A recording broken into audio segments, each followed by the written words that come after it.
ಇವತ್ತು ನಮ್ಮ ಗ್ರಾಮಾಂತರ ಜಿಲ್ಲಾ ಭಾಜಪ ಪ್ರಧಾನ ಕಾರ್ಯದರ್ಶಿಗಳು ಮತ್ತು ನಮ್ಮ ಹಿರಿಯ ಮುಖಂಡರು, ರೈತರ ಸೇವಾ ಸಹಕಾರಿ ಬ್ಯಾಂಕ್ನ ನಿರ್ದೇಶಕರಾದ ಮಂಜುನಾಥ್ ಅವರ ಹುಟ್ಟುಹಬ್ಬ 2 ದಿನ, ನಂದು ಹುಟ್ಟುಹಬ್ಬ ಆದಮೇಲೆ ಅವ್ರದ್ದು ಕೂಡ ನಡೀತಾ ಐತೆ. ಇವತ್ತು ಕಾರ್ಗಿಲ್ ವಿಜಯ ದಿವಸ.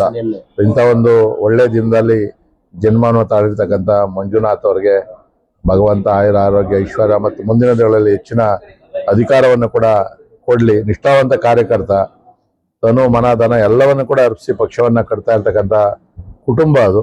ಭಗವಂತ ಅವ್ರಿಗೆ ಒಳ್ಳೇದು ಮಾಡಲಿ. ನಾವು ಯಾವತ್ತು ಅವರ ಬೆಂಗಾವಲಾಗಿ ಹಿಂದೆ ನಿಂತ್ಕೊಳ್ಳೋಂಥ ಕೆಲಸ ಮಾಡ್ತೀವಿ. ನಾನು ಮೊದಲನೇದಾಗಿ ಕಾರ್ಗಿಲ್ ವಿಜಯ ದಿವಸದ ಎಲ್ಲ ಸೈನಿಕರಿಗೆ ಶುಭಾಶಯಗಳನ್ನು ತಿಳಿಸ್ತಾ ಇದ್ದೇನೆ. ಇವತ್ತು ಬೆಳಗ್ಗೆಯಿಂದ ನನ್ನ ಎಲ್ಲ ಪ್ರೀತಿಯ ಮುಖಂಡರು, ಎಲ್ಲ ಗಣ್ಯರು ಕೂಡ ಬಂದು ಶುಭಾಶಯಗಳನ್ನು ತಿಳಿಸ್ತಾ ಇದ್ದಾರೆ. ಮುಖ್ಯವಾಗಿ ನನ್ನ ನೆಚ್ಚಿನ ಶಾಸಕರು, ಈ ಕ್ಷೇತ್ರದ ಆಧುನಿಕ ಕೆಂಪೇಗೌಡರು, ಅಭಿವೃದ್ಧಿಯ ಹರಿಕಾರರು, ದೀನದಲಿತರ ಆಶಾಕಿರಣ, ನನ್ನ ನಾಯಕರಾದ SR ವಿಶ್ವಣ್ಣ ಅವರು ಬಂದು ಆಶೀರ್ವಾದವನ್ನ ಮಾಡಿದ್ದಾರೆ. ನನ್ನ ಪ್ರೀತಿಯ ಮಾತೃ ಸ್ವರೂಪಿಗಳು ವನಶ್ರೀ ವಿಶ್ವನಾಥ್ ಅವರು ಕೂಡ ಬಂದು ಆಶೀರ್ವಾದವನ್ನ ಮಾಡಿದ್ದಾರೆ. ಹಾಗೆ ನಮ್ಮ ಭವಿಷ್ಯದ ನಾಯಕರಾದ ಅಲೋಕ್ ವಿಶ್ವನಾಥ್ ಅವರು ಕೂಡ ಬಂದು ನನಗೆ ಆಶೀರ್ವಾದವನ್ನ ಮಾಡಿದ್ದಾರೆ. ನಾನು ಅವರೆಲ್ಲರಿಗೂ ಋಣಿಯಾಗಿದ್ದೇನೆ. ಅದು ಅಲ್ಲದೆ ನನ್ನ ನೆಚ್ಚಿನ ರಾಜಕೀಯ ಗುರುಗಳು ನನ್ನ ದಿಬ್ಬೂರು ಜಯಣ್ಣವರು, ಇವತ್ತು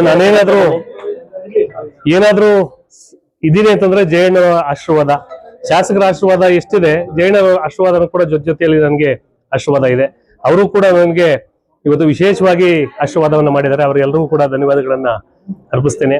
ಮುಖ್ಯವಾಗಿ ಬೆಳಗ್ಗೆಯಿಂದ ನನ್ನ ನೆಚ್ಚಿನ ಹಿರಿಯ ಮುಖಂಡರು, ಸ್ನೇಹಿತರು, ಹಿತೈಷಿಗಳು ಎಲ್ಲರೂ ಕೂಡ ಬಂದು ಇವತ್ತು ನನಗೆ ಆಶೀರ್ವಾದವನ್ನ ಮಾಡಿದ್ದಾರೆ. ಅವರ ಋಣ ನನ್ನ ಮೇಲಿದೆ. ಎಷ್ಟು ಅವರೆಲ್ಲರೂ ಪ್ರೀತಿ ತೋರಿಸ್ತಾರೆ, ಅಷ್ಟು ಜವಾಬ್ದಾರಿ ನನಗೆ ಹೆಚ್ಚಾಗ್ತಾ ಹೋಗುತ್ತೆ. ನಾನು ಒಬ್ಬ ಸಾಮಾನ್ಯ ಕಾರ್ಯಕರ್ತ, ನಾನು ಏನೂ ಅಲ್ಲ.